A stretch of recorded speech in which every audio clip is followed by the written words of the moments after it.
জীবনের ঝুঁকি নিয়ে বাড়ি ছাড়ার প্রস্তুতি নিয়েছেন সুন্দরবনের উপকূলবর্তী হাজার হাজার জেলে। বাংলাদেশ সরকার আমাদের অভিযান দিচ্ছে 25 তারিখ পর্যন্ত। আমরা 26 তারিখ সকালবেলা রওনা দেব। আমরা যে ও জায়গা হচ্ছে জাল ধরে মাছ মারবো, মাছ শুকাবো, আর সেগুলো হচ্ছে শহরে বিক্রি হবে। পাহাড় সমান ঋণের বোঝা, বনদস্যুদের হামলা, নির্যাতন আর নানা প্রতিকূল পরিস্থিতি মোকাবিলা করে সমুদ্র থেকে মাছ শিকার করে 5 মাস বন সংলগ্ন চরগুলোতে শুটকি প্রক্রিয়াজাত করবেন জেলেরা। 26 তারিখে যাবো। আমাদের এলাকায় অনেক জায়গা আছে, আপনার ওইখানে আমরা 5 মাস মাছ মারবো। 5 মাস করে আমরা আবার ভাঙিয়ে ফিরে দিচ্ছি। 5 মাসে না আয় আপনার এইটা হলো ভিত্তি করে, মনে করেন ফের হয় 10 লাখ, ফের হয় আপনার 20 লাখ। কপালে যা আছে তাই হবে। এইটা তো গাঙ্গের মাছ, আগে থেকে কিছু বলা যায়। জেলেদের কর্মযোগ্য ঘিরে এবছর শুটকি মৌসুমে রাজস্ব আয় নির্ধারণ করা হয়েছে 7 কোটি টাকারও বেশি।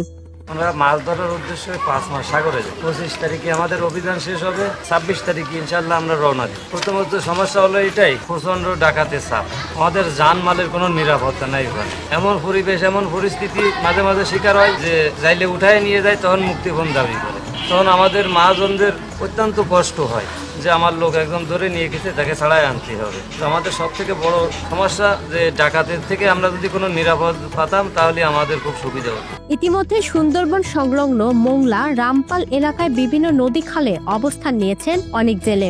আবার কেউ কেউ সেরে নিচ্ছেন শেষ মুহূর্তের প্রস্তুতি। তবে জেলেরা বলছেন, চাঁদার দাবিতে বনদস্যু কর্তৃক অপহরণ ও নির্যাতন আর ঝড় জলোচ্ছ্বাসে জীবন নিয়ে তারা শঙ্কায় রয়েছেন। জলদস্যু তো চাঁদা চায়, বাইরে ধরে নিয়ে যায়, সব বেঁচে কিনে জলদস্যুরে দিয়ে দিতে হয়। এখন বিভিন্ন অত্যাচারে এবার আবার জলদস্যু বাড়িছে, অনেকে যাবে অনেকে যাবে না। জেলেরা যখন মাছ আহরণে সাগরে যান, তখন তাদের জীবন ও নিরাপত্তা নিয়ে দুশ্চিন্তায় থাকেন পরিবারের সদস্যরা।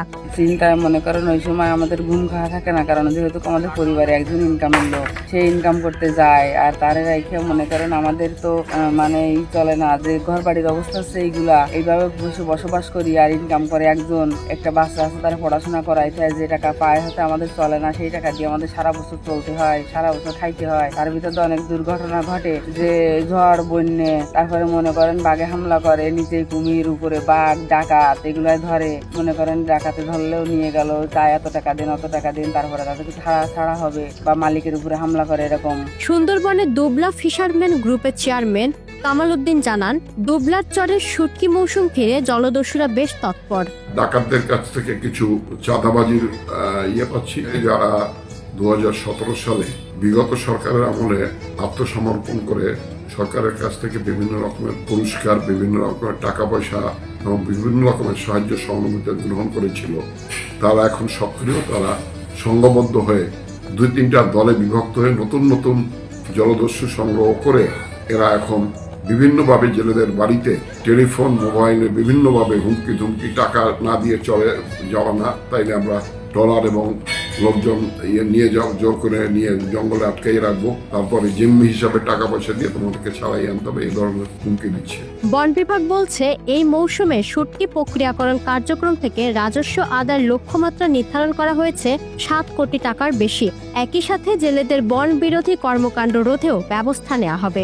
আমরা এবছর মনে করছি যে গত বছরের মতোই প্রায় 1000 জেলে ঘর উঠবে, এবং যেভাবে আমরা আবেদন পাচ্ছি, এবং আমাদের গত বছর যে রাজস্ব আয় হয়েছিল প্রায় 7 কোটির কাছাকাছি, তো এবার আমরা চেষ্টা করব 7 কোটির আরো উপরে যেতে। আমরা সেভাবেই আমরা পদক্ষেপগুলো নিব।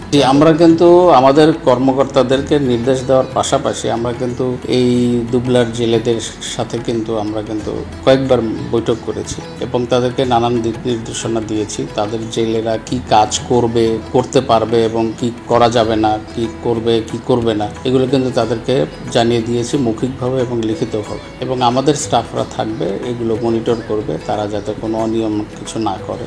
সুন্দরবনে মাছ আহরণে যাওয়া জেলেরা মাছ ধরে নিরাপদে বাড়ি ফিরবেন, এমন প্রত্যাশায় তাদের পরিবার ও স্বজনদের।